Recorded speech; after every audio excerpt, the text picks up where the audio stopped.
Tuesday, April 17th, 2025, slightly after 9, and it is Holy Thursday as well.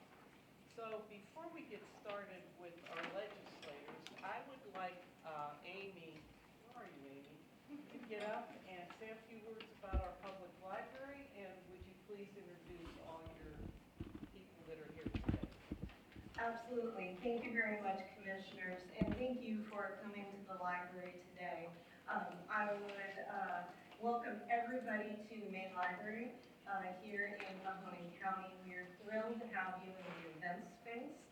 We've hosted many great meetings here since the building was remodeled in 2022, and we encourage you to think about us for events you might have. While I have the floor, I would like to introduce a few of our folks here. First of all, from our Board of Trustees, Board President Carol Weimer and Board Trustee Tim Bresnahan.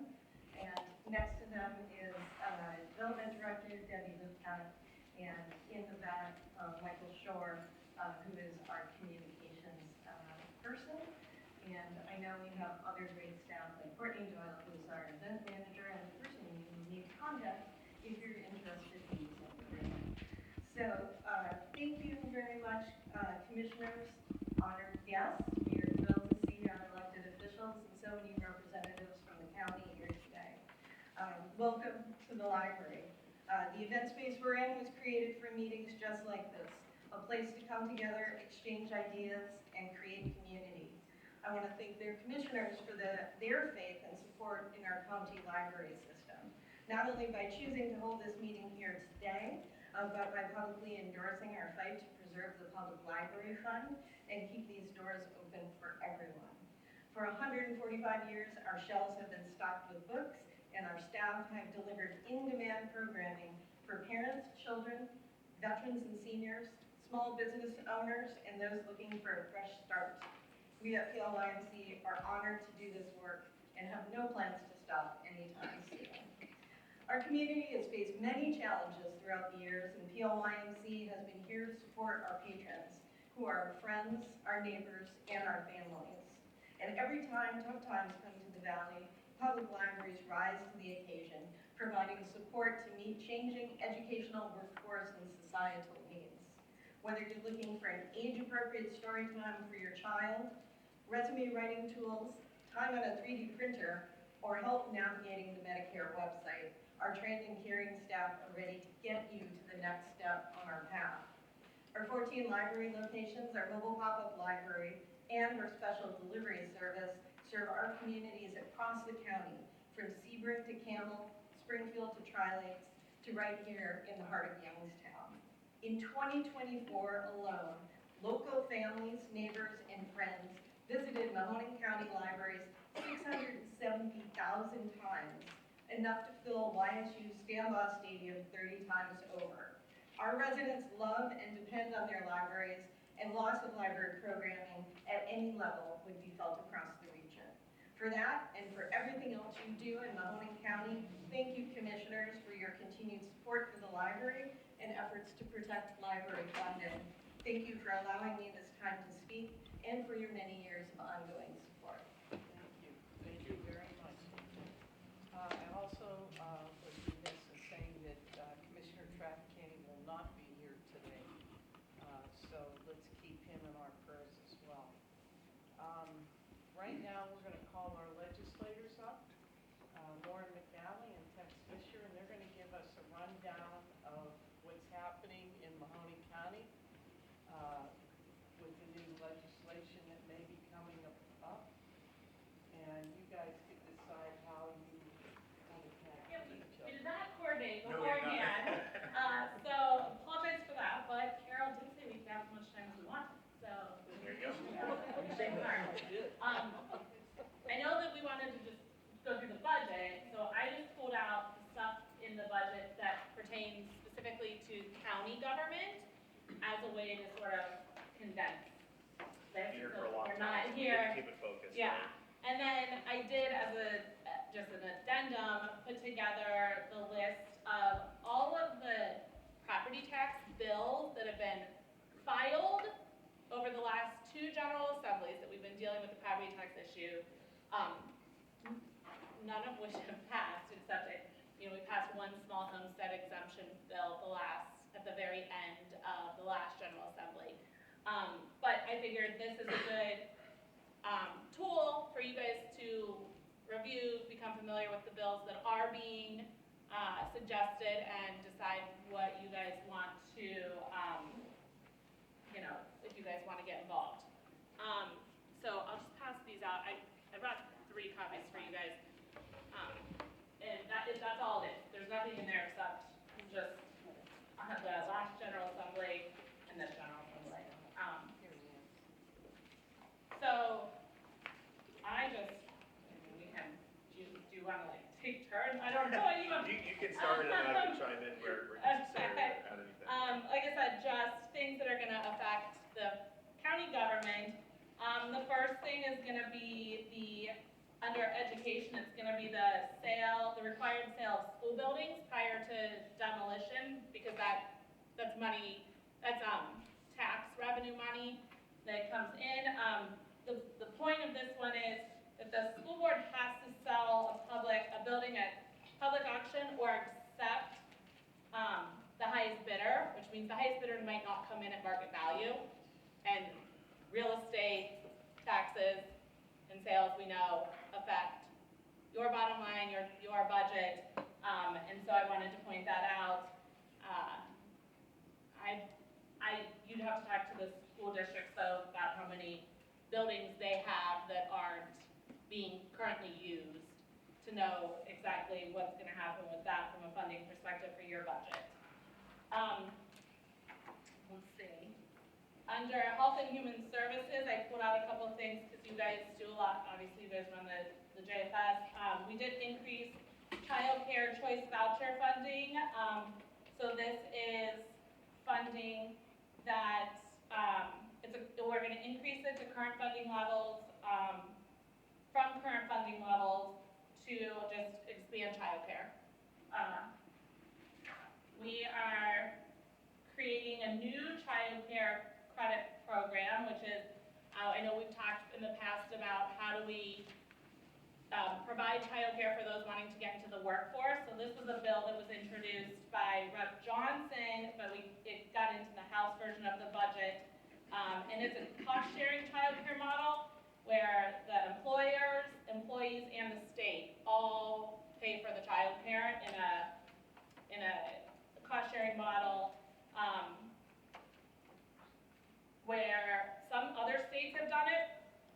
It's called TRICARE. I think it's been successful in other states. And again, there's an eligibility cap at the 400% of federal poverty level, which is actually like a really big number, if you go look at it. We're also creating new child care recruitment and mentorship program. This will give grants to increase the number of child care providers, which we always talked about, like how we don't have capacity. We could give free child care to everyone, but if there's no capacity, no place for those kids to go, that's a problem. So this is the first time we're actually investing in capacity building, which is awesome. And then the early intervention service funding for county boards of developmental disabilities. This is going to provide additional funding to support county early intervention services for children with low vision or blindness through it'll work with the local site centers. So that'll be for our county board of developmental disabilities. Also increasing the child care protection coordination fund. So this is within the Family and Children's Services line item for JFS and Public Children's Services Association, and we are going to increase the funding allotted there that you guys tap into.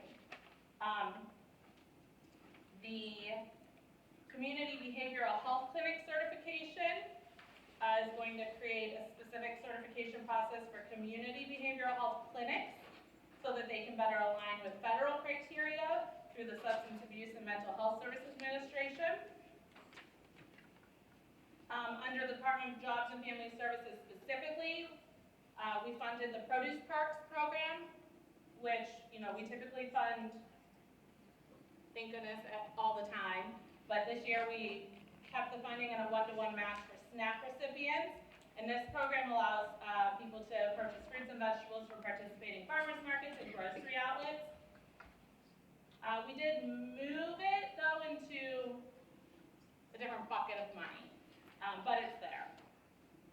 And then transfer of energy assistance programs from the Department of Development to JFS. So the JFS people should probably be aware that the programs like home energy assistance block grants, heat weatherization, community service block grants, those kinds of things are going to come out of JFS instead of Department of Development when you're going to look for those programs. I know sometimes finding the stuff is hard. We hide it everywhere. Under food banks, we did fund those at just the same level that we funded them last year. I know that there's obviously always a need for food banks. I know that need has always been increasing over the last 5-7 years, according to the food banks. They talk about it all the time, so it was good that we maintained their funding. I'm sure they could always use more, but at least they're not being cut in any way, shape, or form. We did, however, reduce the Children's Hunger Alliance earmark in the TANF dollars, which again is for your JFS, for the Children's Hunger Alliance. They would know more about that. Let's see. Anything you want to add in yet? Sure, I can add a couple of programs that have been really effective for the Mahoning Valley. Would be the brownfield remediation program. We've received millions of dollars from that program, and that fund is increasing over the previous biennium. Welcome Home Ohio, which is also a program that's doing a lot of really good work in the Mahoning Valley, helping to build that lower income and workforce housing. Those are credits and incentives given directly to home builders to help increase the housing stock.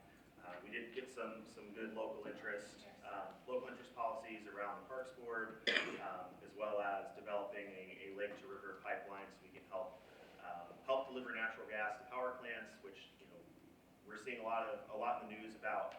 People's electric rates are going to go up. Canfield and Austintown, we're already going to see rates double this summer. That is the years and years of bad energy policy catching up to us. We don't have enough energy to meet the demand of our state today, and it's only going to get worse for the next few years. So that's why we passed House Bill 15. It passed, let's say it was 90-3 at a bipartisan vote out of the House, and we're hopefully going to reconcile the differences with the Senate here as soon as we reconvene after Easter. But that's something we're trying to get ahead of. It's going to be a real problem for a lot of people who are already struggling to get by their electric bills. Their electric rates double. So trying to get more generation online in the state of Ohio, whether that's natural gas, renewables, or really anything that's out there that can deliver power. It's going to be really, really critical. And so that's something that we're really excited about, and hopefully we can get that moving really quickly. So yeah, the study for the Lake to River pipeline is going to be really critical, not just for housing development in some of the more rural parts of our region, but also for industrial development. Any manufacturing facilities need a lot of energy, and we have to be able to find a way to get that energy to them. So I think that's going to be a really, really important step. We also got $250,000 for Boardman's flooding mitigation program. So that's going to be, for anybody that lives in or around Boardman or Canfield. We deal with a lot of flooding. My basement's flooded. I live in Boardman. So hopefully those matching federal dollars that they have, we can help get them more dollars throughout this process and next year to get that program underway and hopefully divert a whole lot of water out of people's basements and into a water retention pond or into the stormwater system where it belongs. Yeah, we're staying with sort of the development stuff. Some things you do need to know, though, is that the All Ohio Futures Fund that you normally pull money out of is we zeroed that out and moved a chunk of that money over to the Brownfield Remediation Fund, so that's where you can look for those dollars.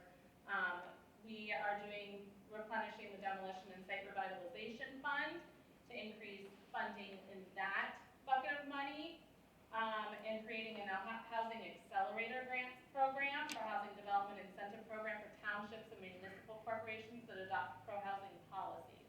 So that all aligns with stuff that our regional chamber has been working on from a housing perspective. We did do some decrease in funding around the lead abatement stuff, and through H2 Ohio, the lead abatement pipelines, which unfortunately will have a significant impact here locally, because we've talked about it lots of times, and how how much lead we have, how much lead pipes we have that we need replaced, and how it's just such a big task from a financial perspective. Some other local thing earmarks that we did do is the Career Jumpstart program that'll go to Mahoning County Career and Technical Center, the Mahoning Valley Scrappers Minor League Baseball Stadium, some money there for improvements under development.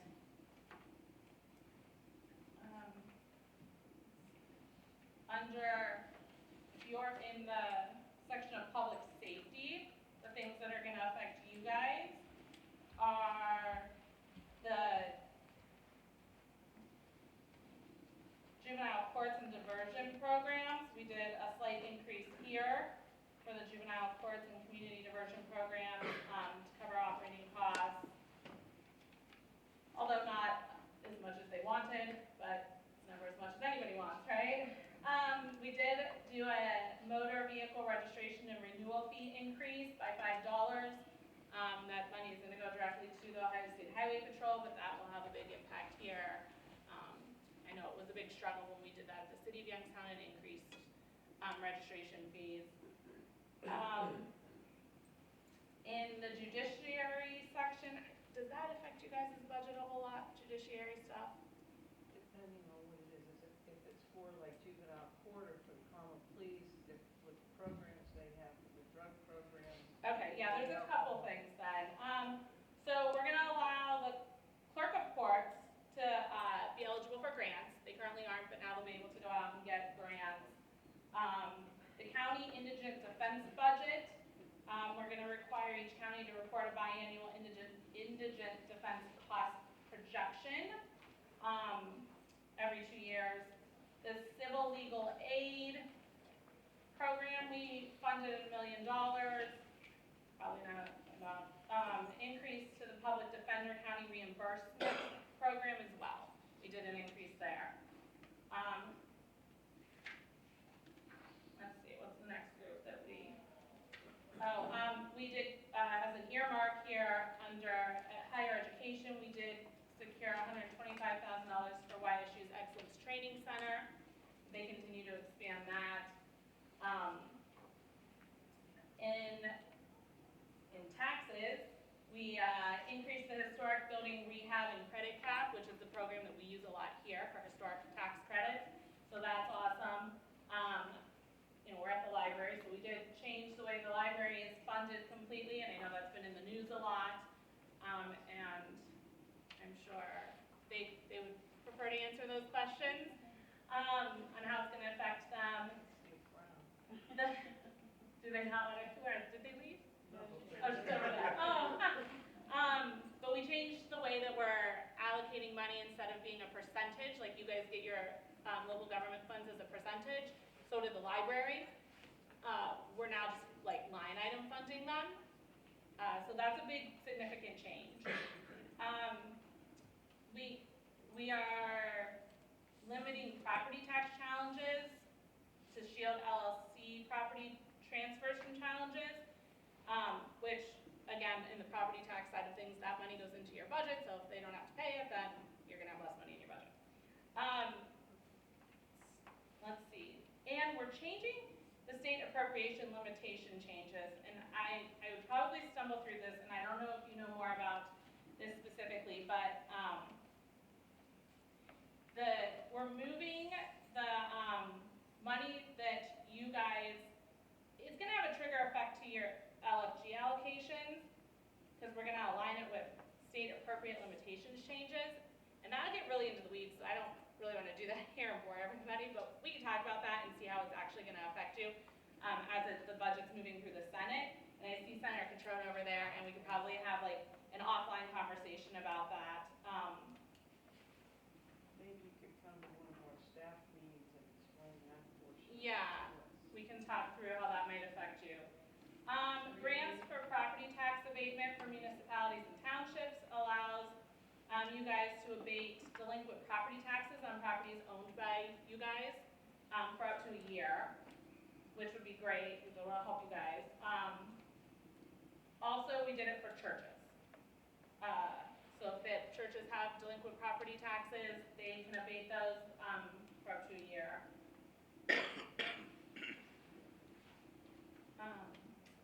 Let's see, another earmark we got locally was for Mosquito Lake State Park. They have a big problem with, do you remember the name of the, like, stuff that's in there? There's something in there, and I can't remember the name of it. It's an algae of some sort. It's an algae of some sort, they're trying to mitigate it. They had to do it in prime Mahoning, but they did it, they waited too long to do it, it cost like tons and tons more. So the fear is that this stuff is easily transferable to other lakes, meaning like if you have a bathing suit on and you jump in Mosquito Lake, and then you go over to Erie Lake later in the day or whatever, and jump in the same lake, that stuff just transferred from Mosquito Lake to Lake Erie. So it's very contagious in terms of a thing. So anyway, we allocated some money for them to start to mitigate that problem. Let's see, I know there's stuff about adult use marijuana and changing the way that we're allocating the funding there was a hot topic, although that's gonna affect the township specifically, not the county overall, but happy to talk through that if you guys have questions about that. I don't want to do. I did mention the H2 Ohio cuts that we did do. We locally have benefited hugely from H2 Ohio, and there's obviously way more applications for H2 Ohio money than we've ever been able to give out. So cutting it will have a dramatic effect because the need is still there, but the big things that come out of there are that are here is like water infrastructure improvements for communities, especially if you're on septic or lead line replacement, like we mentioned, and then for the farmers in the rural parts of our township, staff assistance. We do assistance with equipment purchasing and soil testing for them. This one was yours if you want to talk about this one. Yeah, so that's an interesting one. We, you remember a few years ago, there was a very contentious issue with the bike trail, the Mill Creek Park bike trail, and so that has been litigated numerous times. I submitted a budget amendment to ensure that, that issue has been resolved in the courts, but that another entity cannot also apply to take that same parcel and grant it to another entity to kind of circumvent that court case. What ended up being in the budget was not fully what was submitted. What I submitted, I know there were a lot of members with interests in bike trails because I think in most parts of the state, it's not quite as contentious, but there were some parts of Southwest Ohio that also had some concerns with that. So the language that was put in the budget was not specifically my amendment, but it does kind of paint with a broad brush that bike trails would not be a satisfactory requirement for an eminent domain action in the state of Ohio. My priority is what's going on here in Mahoning County, make sure that those property owners are taken care of, that they feel comfortable, and they don't have to feel like they're looking over their shoulder for another entity to come and try to take a parcel of their land that they were not willing to sell. What ended up in the House version of the budget is significantly more broad than that. So we'll see kind of how that works its way through the Senate and what the final version ends up being. But that's kind of the backstory on the eminent domain bike trail issue. For transportation, for like the first responders that are in the room, we did establish a drone pilot program for first responders, so you can get funding for that. I don't know if the sheriff's department uses drones. I know the city of Youngstown Police does. Yeah, you guys have that. Okay. So keep your eye on that one. And I know we made a lot of people mad when we, in the transportation budget, changed traffic camera laws. So enough people came out and were angry about it, so we changed it back in this budget. So that specifically, what happened a few years ago is there was a formula put in because a lot of constituents were frustrated with the speed cameras. And so a former representative got a provision in the budget bill cites so that every dollar that a entity generates from a speed camera is a dollar they lose in their local government funds. In the transportation budget, we eliminated the ability for the townships and villages, or say townships and counties to operate speed camera programs. So as those kind of sunset, the reduction factors that tie, you get $1 from the speed camera, you lose $1 from your local government fund, as you're removing your speed cameras, you're no longer subject to those reduction factors because you were using speed cameras in the past. Can I ask a question on that? How about in the city limits? So there's nothing that would require a constitutional amendment. The cities are subject to home rule, so that would ultimately, you can't control what a city decides to do. So if a city wants to have speed cameras, that's entirely up to them. They'll still be subject to those reduction factors because that only applies to counties and townships because the cities have home rule under the Ohio Constitution.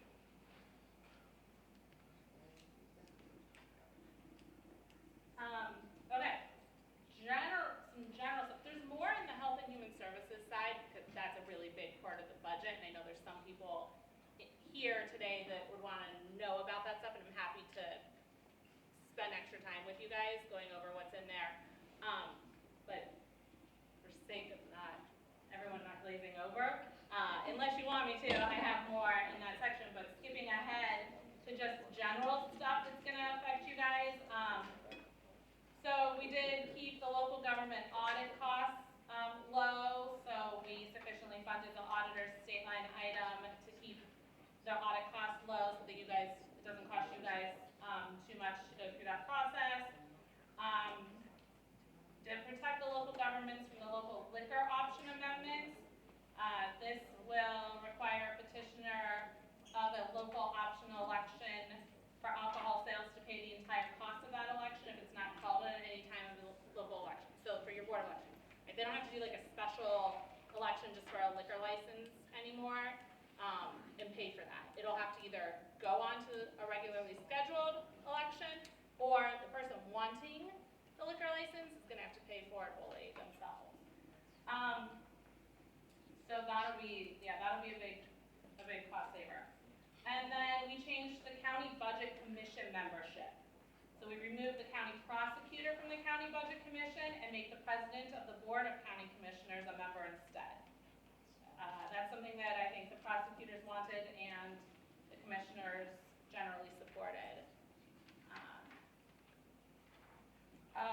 Although one thing we did do that's going to be more work for your Board of Elections is eliminate the Ohio Elections Commission.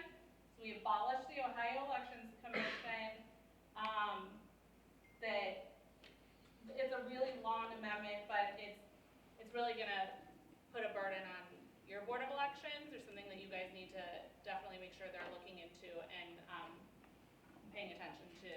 So it's very long, but we can share that whole amendment. Because there's time to make changes to all of the things we're saying over here with Senator Catrona. We didn't get to He just got the budget, last week? Yep. Just got it over there, and I know we've had conversations already about the things that are important to the valley that came through our offices, and shared those with his office already, and so from a local perspective, those issues are being communicated, but from like a statewide perspective, some of these bigger things, you guys can take notes on and learn a little more about and see what things are going to affect you guys and you want to change or keep the same. If you want to support something, he needs to know about that too. The other, sort of, I don't know, I found this one to be weird. The point, we changed your county coroner is no longer going to be elected. It's going to be appointed now. And it'll be appointed position by the Board of County Commissioners. So you guys will appoint the coroner. And then all of those like little things that the coroner does. For instance, the coroner is the only person allowed to arrest the sheriff. That's how, in case nobody knew. Good luck. He has that. He has that ability. However, those types of abilities are going to transfer to the auditor. So, you know, the sheriff can watch out for the auditor.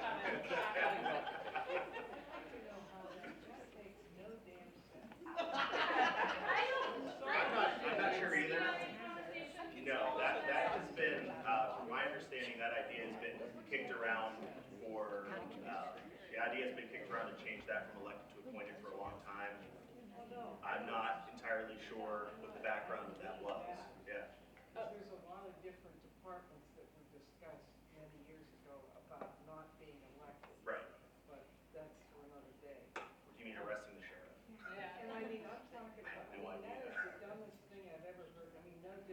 disrespect. Cheryl, do But you it want- should be, Do you want to cut the short term? Because I don't know. no, it should be the prosecutor's office. That would make more sense, huh? Yes, I mean, that makes more sense than an auditor. I mean, no disrespect to Ralph. Yeah, right, But I yeah. think it makes more sense for the prosecutor to be involved in that Yeah. because they are our Probably would, legal yeah. team, not an auditor. Poor who's our auditor. financial Yeah. person.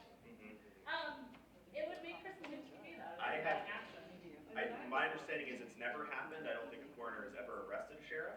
I think if a sheriff is getting arrested, it's typically by the FBI or BCI and not the county coroner. But yeah, I could not answer the question as to why they decided that responsibility should belong with the auditor of state's So office. who did decide that? I think that was decided That was- 100 years ago. Like I don't think that's, It's been it's been that way for a really long very time. long time. Are you gonna fight that? Cause that makes no sense. I don't know. It wasn't high on my list of priorities to fight, honestly. Yeah. Al, that would be, you should come up here now. Get that on. The only other two things I had on this that affect you guys are the elected county officers have to be present. This just means you guys have to appear at your office at least once every 30 days. And the county cash awards limits the total amount of cash awards per county employee per calendar year to 10% of the employee's annual compensation, but allows you guys to approve a higher amount if you want to. And that was everything I pulled that I thought would affect you county offices, your county offices specifically. And then I know you mentioned a couple of the earmarks that we got locally. And then, like I said, I just gave you guys a list of all of the property tax bills. None of these were in our version of the budget. So you can decide what you like off of here and talk to Al. Senator Catrona, sorry. And maybe we can get some things in there through the Senate process.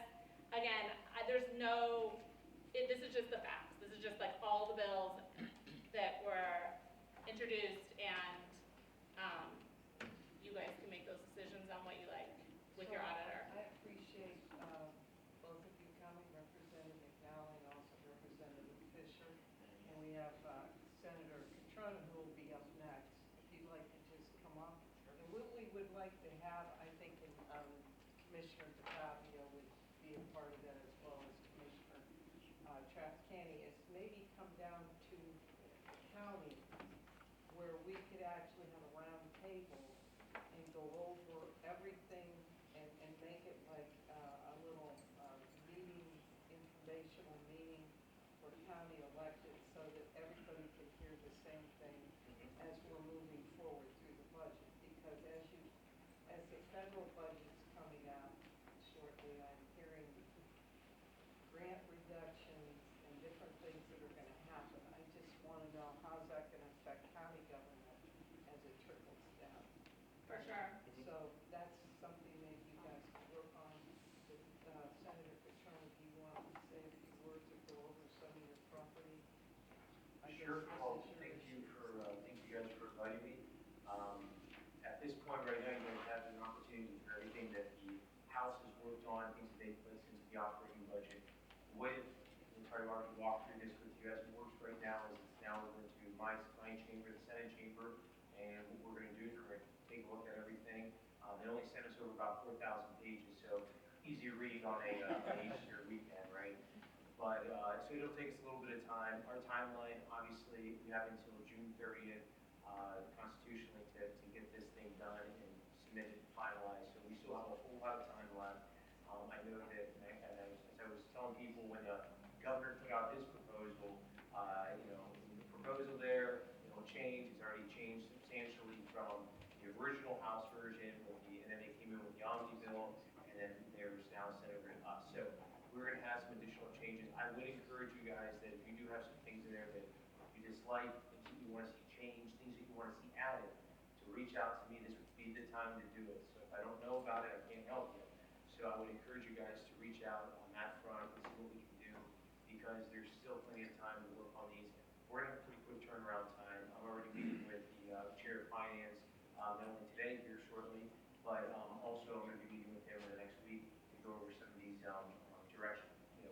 things that I would like to see directly that would impact my district.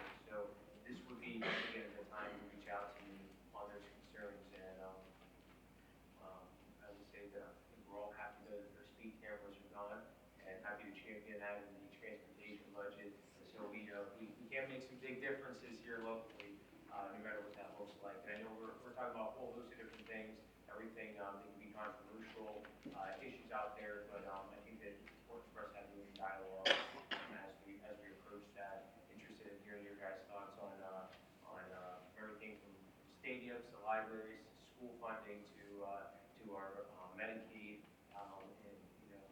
and also retirement for law enforcement. I know I've had an opportunity and a pleasure to sit down with quite a few folks from the area regarding potentially some changes in regards to pensions, which are much needed, and I'm going to absolutely be advocating to help our law enforcement in that front. I think we need to take care of them and need help in their recruitment efforts.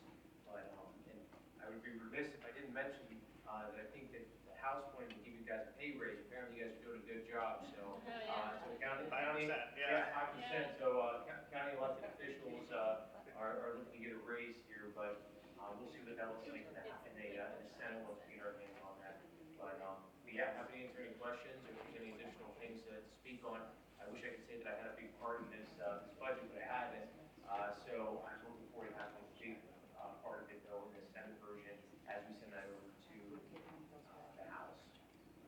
I did want to, I know you guys have used these funds in the past, that we did keep and increase actually the, what was called the Healthy Aging Grants. Yes. We kept that in, we're calling it something else, because that originally was, ARPA dollars from the federal government.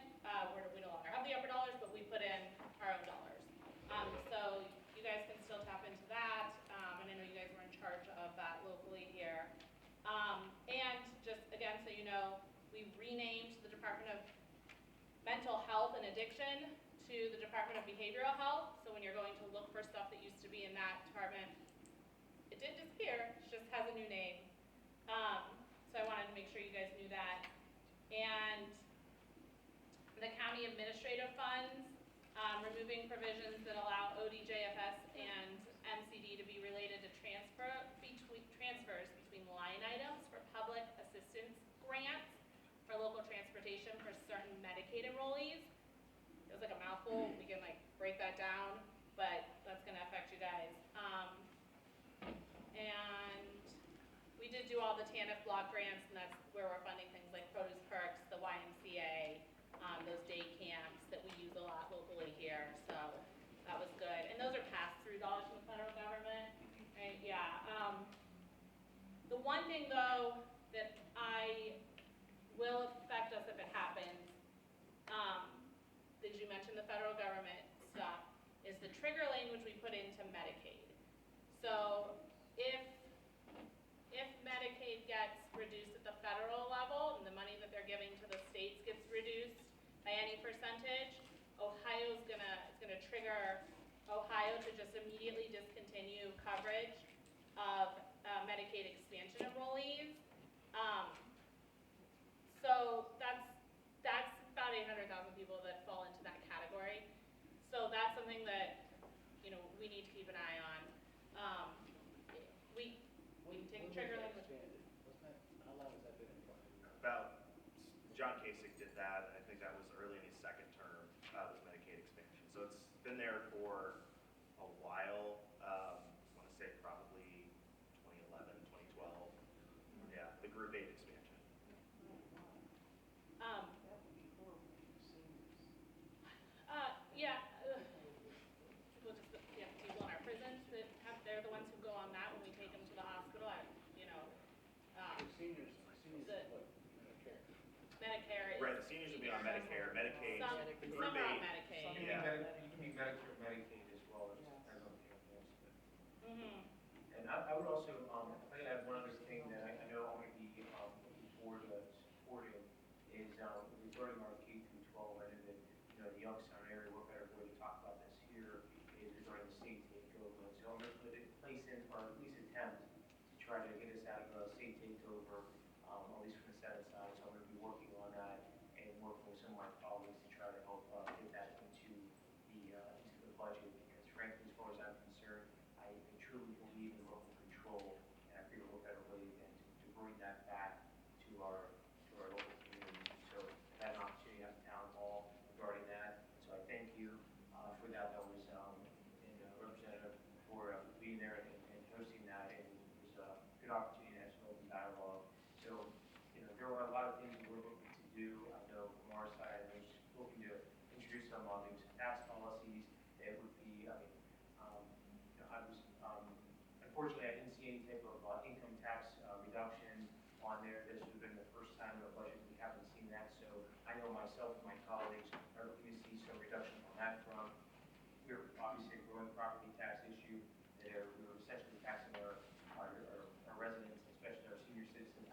homes, so we're looking to do everything that we can to reduce that. And so we have some different options we're looking at, and some of this is going to take more of a robust conversation in the committee process, but we are going to be, I will be, and I have some of my colleagues will look to introduce something like that. There's always opportunity to testify too, throughout the process. You guys can testify either written or in person while the budget is in the Senate. Obviously, you could have done it, like you can also do it when it was in the House, but they'll have opportunities So, for that. what would be a good time or a good, before all of this gets passed, if we have our round table downstairs in our commissioners' conference room before anything starts, so that if we have questions or the commissioners have, my colleagues have questions or department heads have issues with something that may affect them, they will have the ability to maybe come and testify to the Senate to say, hey, this is not going to be good for us nor the other 87 counties. Well, real quick, I would say a couple things on that, only because it's now left the House chamber and it's over in the Senate now. I would tell you to reach out to me immediately. I'd rather have those conversations today, tomorrow, so we're not up against it, finding out about it at the last moment. So I would encourage that as soon as possible. You guys all have my number, so call me directly if you're like, hey, there's an issue with this. I would also encourage you to reach out directly to my office via email. As you know, there's over 4,000 pages in that budget. I'm getting at least 4,000 phone calls a day. It seems like coming down, swarming in with, and not just locally, but across the state. So people are all reaching out. I do not want to miss something that impacts you guys directly here locally. So, send an email, label it the budget, that subject about the budget, so that my staff can print that off. We have a full system going on right now with that. As far as meeting with you, I would say in the next week or two will be a great opportunity to sit down. We're going to have a couple of phases with this budget. As far as coming in and testifying in person, I can get you, I can have my staff reach out directly with, when the finance committee will be having hearings, so that you can get on the schedule for it. And then obviously, if you can't go in person, you can always do written and then watch it. You can watch it live. You can watch all this live on the Ohio channel. And sometimes you get some exciting stuff on there, and they don't gather out too much. The other thing I would suggest is the County Commissioners Association will be very clued in on anything that will impact county, impact you at the county level, so coordinate with them. They do advocacy days all the time. I know I saw a couple of local county officials down at the State House a few weeks ago, so I fully anticipate there will be another advocacy day that they'll organize for the Senate side so they can have their members testify. They'll also be able to give you a pretty good brief of specifically what's in this budget that would impact you, so I definitely encourage you to reach out to the association.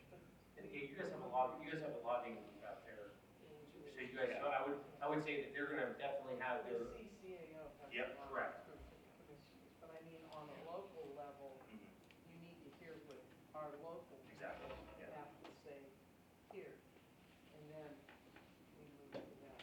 Well, I'd be happy to have have a setup like this where, some people that like to come and voice some thoughts on that, I'd be happy to have something like that. Let's do that. The other thing that's easier too is just, I'm real easy to get a hold of. If you email my office or call, so the people that don't have my cell phone, which I do out freely, but if you reach out to the office and say you'd like to speak with me regarding the budget concern, I mentioned it from your district, usually people call same day, next day.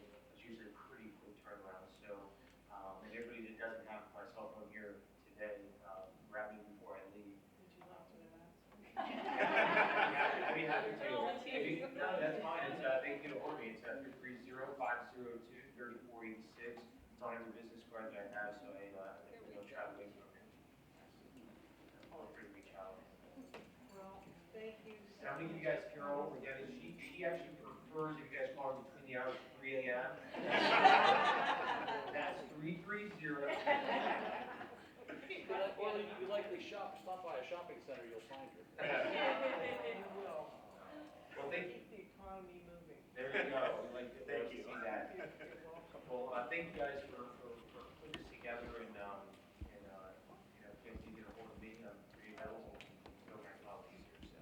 Thank you so Thank much you. for coming. We appreciate the update, and we will get to you so that we can have our own little round table. Perfect. With our department heads that are involved in some of these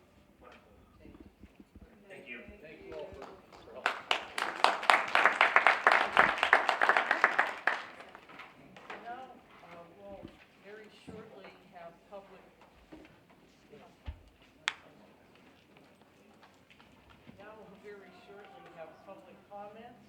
If anybody would like to come up and say, have a public comment, we would appreciate it. Keep it to 3 minutes, name and address for the record.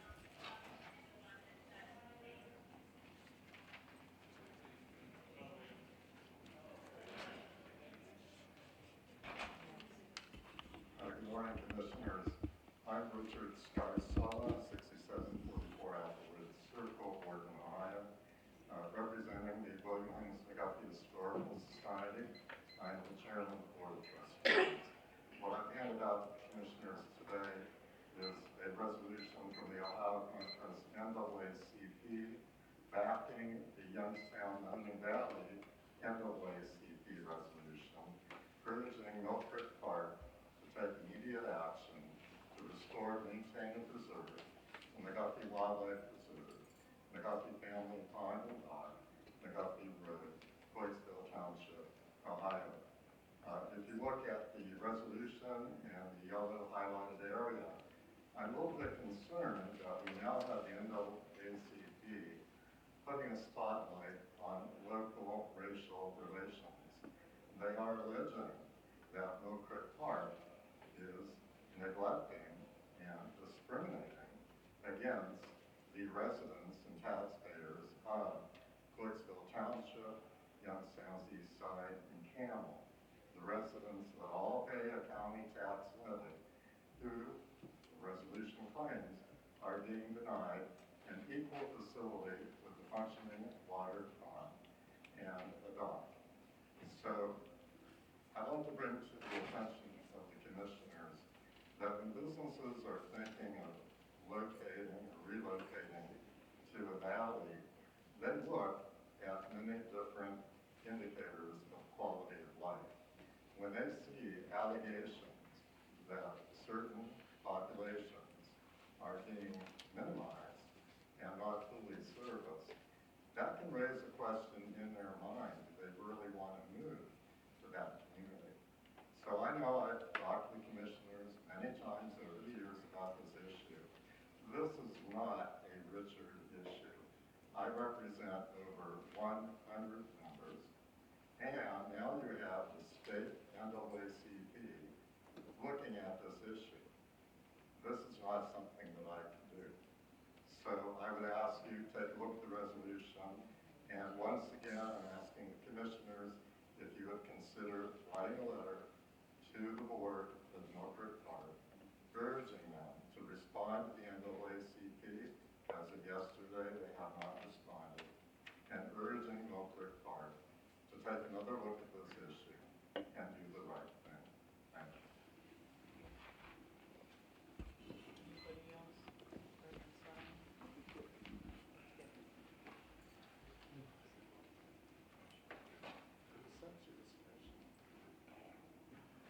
Reverend Simon? Yeah, to the commissioners, certainly want to mention the meeting, it's been very informative, certainly want to thank our representatives of the valley, Fisher and Jones for their support of this valley and response to the concerns of the valley.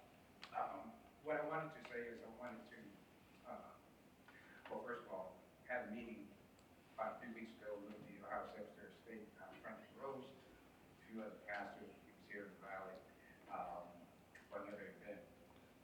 To address some of the concerns with our elections here in the state of Ohio. Because ever since the 2020 election, when there were claims massacring the voter fraud, our legislators have been moving to pass these voter suppression legislation, this voter suppression legislation, I think some of that passed in 22, and there's some now more legislation being introduced to further this voter suppression legislation. So when we question Francis Rose concerning changes and what forms of ID people needed, used to be able to use a utility bill, and all of a sudden now you have to have state ID or driver license. He said, well, it only affected 2% of the voters, so it wasn't a big deal. It's kind of like minimize that. So 2%, 2%. Well, it's about over 8 million voters in the state of Ohio, so that's a communities, inner city communities. So there's a concern that, you know, the least of these are left out. And the reason why I bring that up is because of this proposed move of our board of elections here locally. Because I think that move further disenfranchises voters and adds to the voter suppression that's already going on here in the state of Ohio. So my concern is that we are concerned about the least of these, because the faith that I embrace, he's concerned about, the God that I serve is concerned about not only just the 2%, but the 1%. Says the man that have 100 sheep and lose one, he leaves the 99 and goes get the one. And I think we need to be concerned about how it affects residents in the inner city.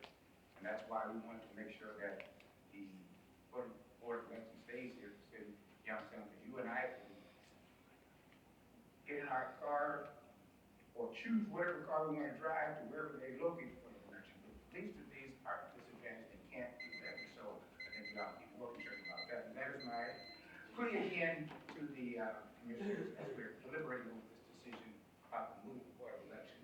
We want it to stay in the county seat. Thank you for your time, and thank you all for your patience. Okay. All right, if I don't see anyone else, we will then start our meeting. Okay.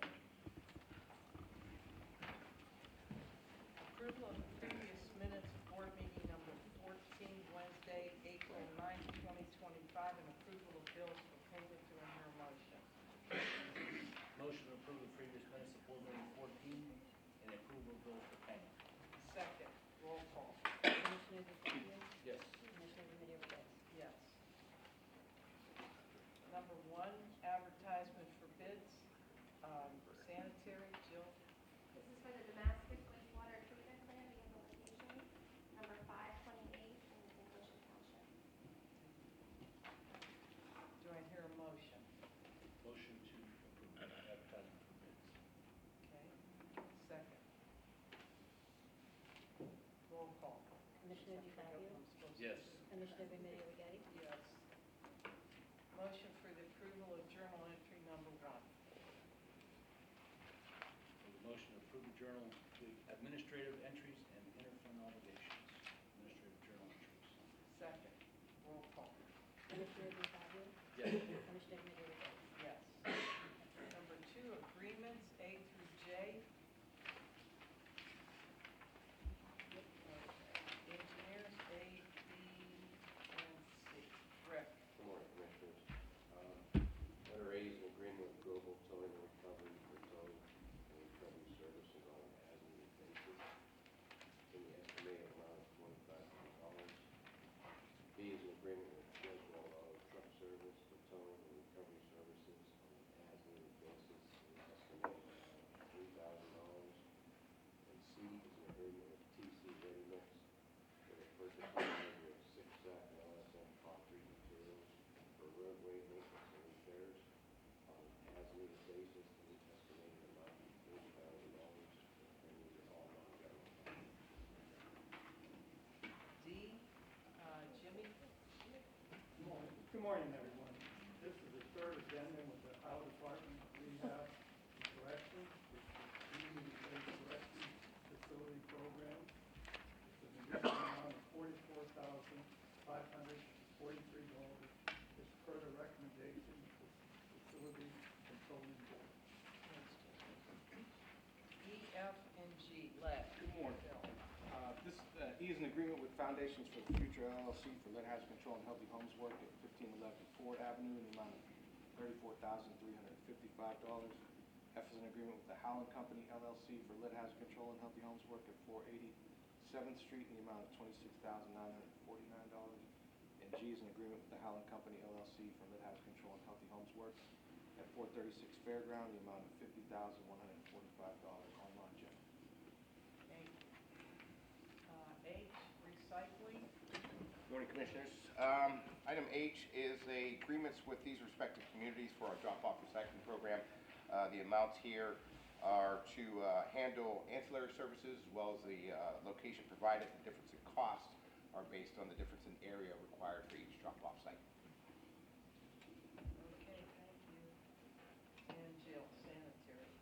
This is an agreement with Alcon Mechanical Piping for emergency repairs to replace the damaged water line at Craig Beach wastewater treatment plant in the estimated amount of $12,000 from federal. Jay, Sheriff Adam.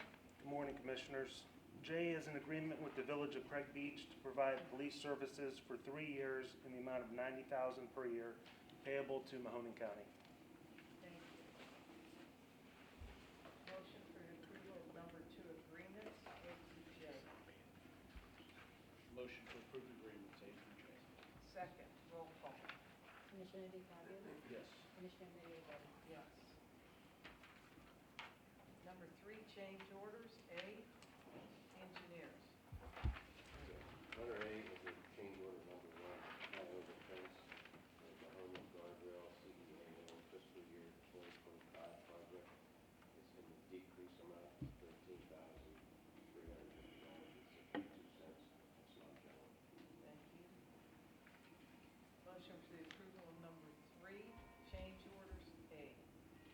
Make motion to approve change orders A. Second, roll call. Commissioner DeFabio? Yes. Commissioner Middy? Yes. Motion for the approval of resolution number 1, additions.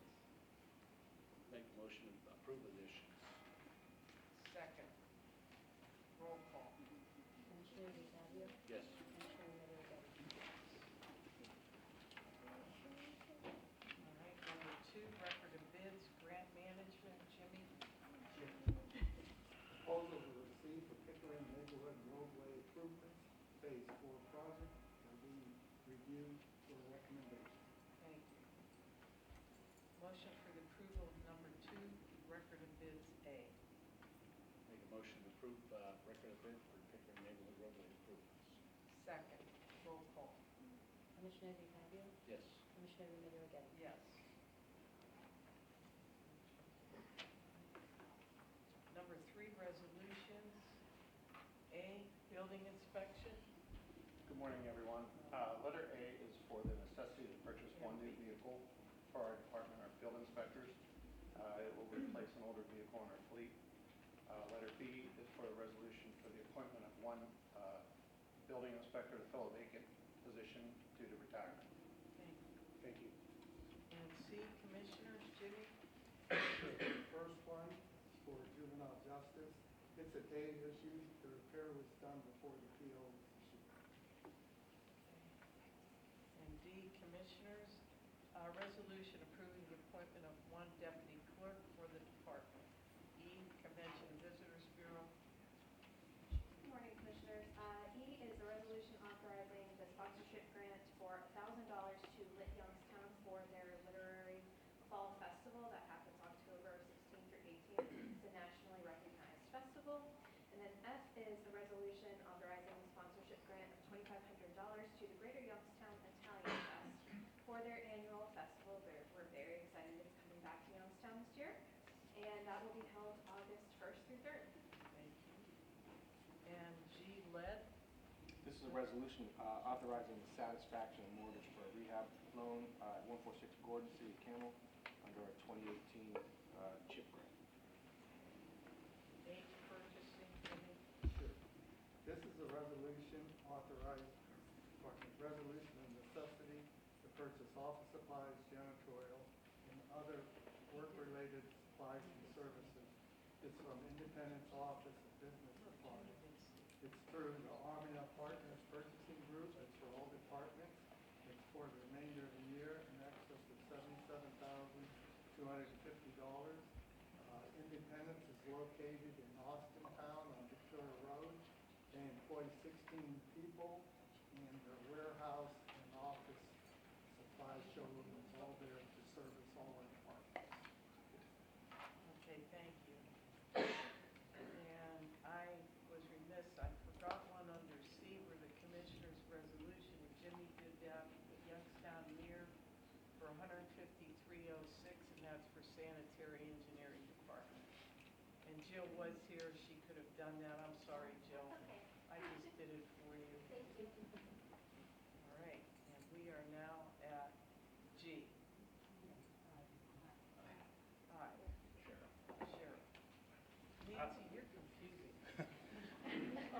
I is a resolution in support of the application to the Attorney General's Office for the 2025-2026 Drug Use Prevention Program Grant in the amount of $22,141.50 with a 50% match from Jackson Milton School District. And motion for the approval of number 3, resolutions A through I. I move to approve resolutions 3, letters A through I. Second, roll call. Commissioner DeFazio? Yes. Commissioner Remedy Agati? Yes. And at this time, we will ask any directors, and Mary Ann, if you could be the first one to get up from MCTA and kind of give everybody an idea what MCTA is and what your department does. Do you want to come up front?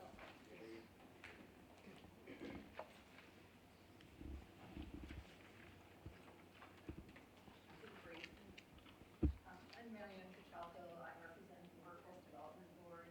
We oversee through the Workforce Innovation Opportunity Act, the Ohio Means Job Centers, and the other services in the county. The services available are employment services for businesses and individuals, and we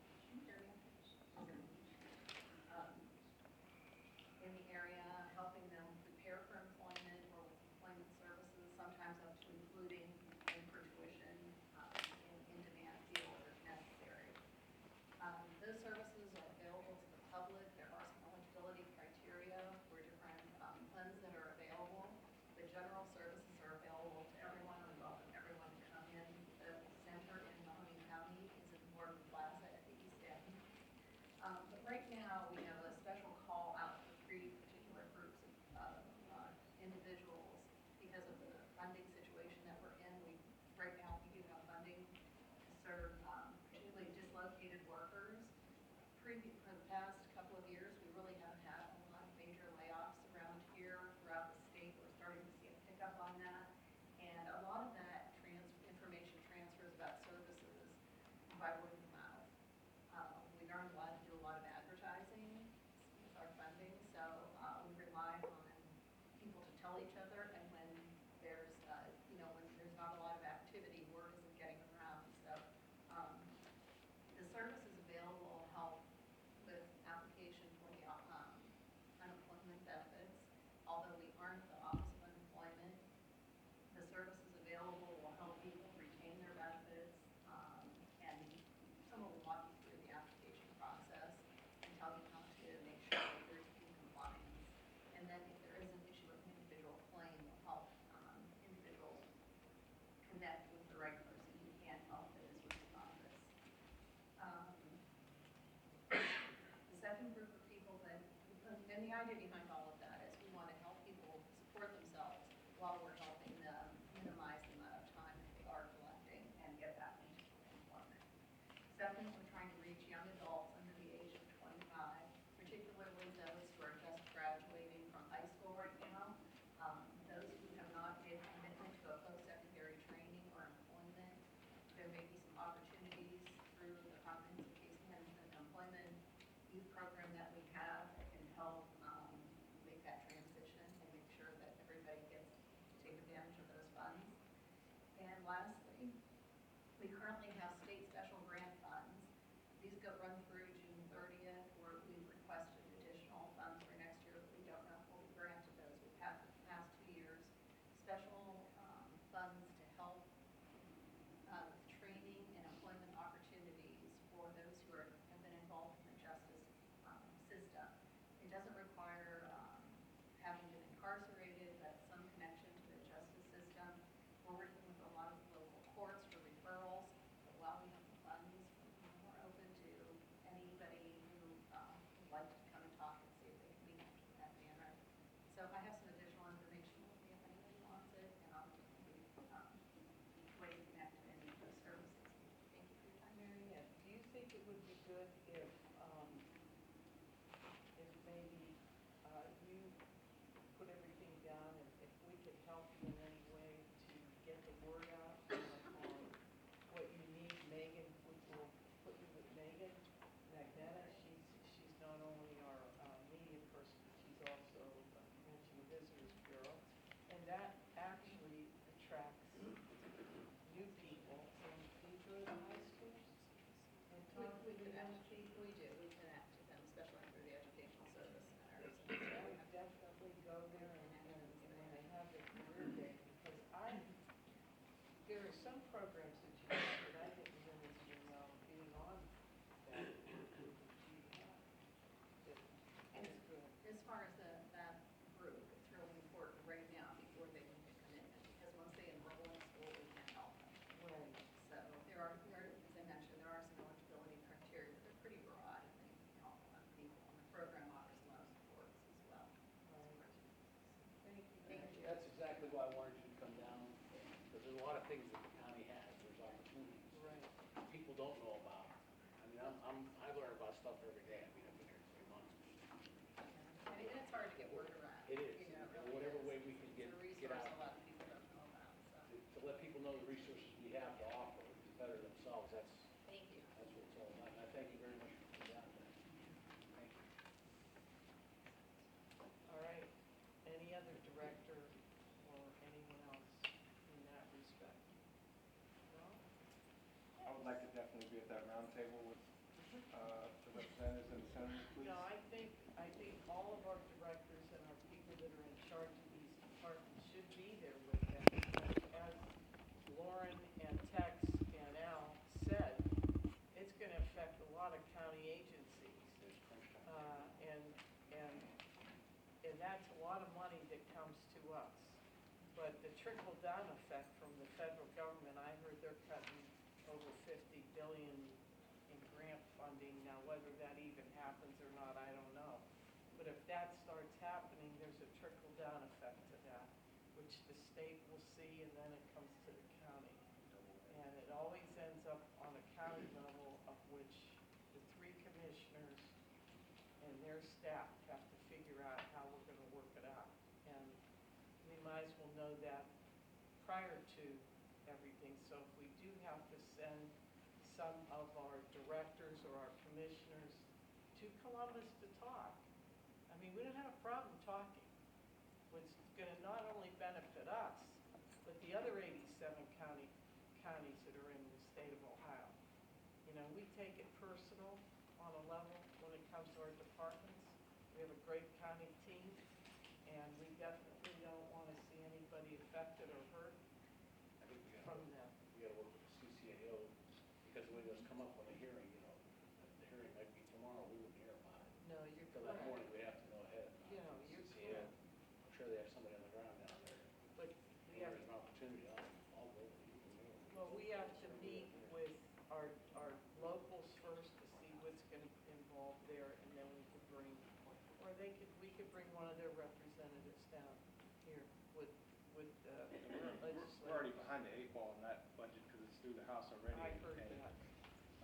You know, they cut, I'm currently writing a grant that's due at the end of the month But for that Let's Safe Home program. They put in $150 million ARPA funds 2 years ago, $5 million to train contractors. They put in $15 million for capital assistance to contractors. Contractors are eligible for up to $100,000 each for equipment, and a lot of our contractors, we wrote recommendation letters for. They got the $100,000. Some bought property so they could have storage space, and some bought tools and vehicles and things like that, trailers, box trucks, all that kind of thing. And it's all going to go for naught probably if things like Let's Safe Home don't go through, because that ARPA was a one-shot deal. Hopefully the next thing comes and some of that money comes back from the federal government for those types of things, but I don't see it happening. And on top of that, like you said, the pass-through dollars,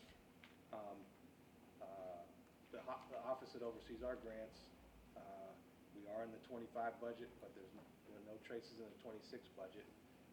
So we got one-shot deal, and you know how nervous I get when we write these things. I got one shot to carry this through 4 more years, and if we don't get it, then our programs like mine, not just mine, I know I talk selfishly because I got 8 people in my employ that I like to keep moving forward, but if that goes away, there's 8 jobs that don't get, because every dollar in my program is paid from the grant. So I'd like to definitely be a part of that conversation. And we have an aging county, aging systems, whether they're the water systems, which I do know, especially Youngstown has an aging system. There are lead. And in a lot of these homes, in some of our areas, there's still lead piping going into those homes. We haven't even I touched mean, that and you yet. know that, and that's not only in Youngstown, Campbell, Struthers, that's all over the county. So, I hope that when they pass their bill and they find out who they're affecting, it's the people that actually vote. So your grants have been pretty solid, I mean, right? I mean, how you write them, you increased the amount. Yeah, but it's always been a competition, so I'm writing against the whole state, or the whole country. Whatever we need to do to get your grant. I mean, if we somebody will, oversee it or look at it or see, I was just talking to somebody about grants the other day, and they said there's certain verbiage, depending on who's in office, there's certain words you could use to help you. Yeah. So give me a call or whatever, we'll see if we can, whatever we have to do to get that, because we have to secure that. We'll line somebody up. Doesn't Anna help you with that? This is No. a major.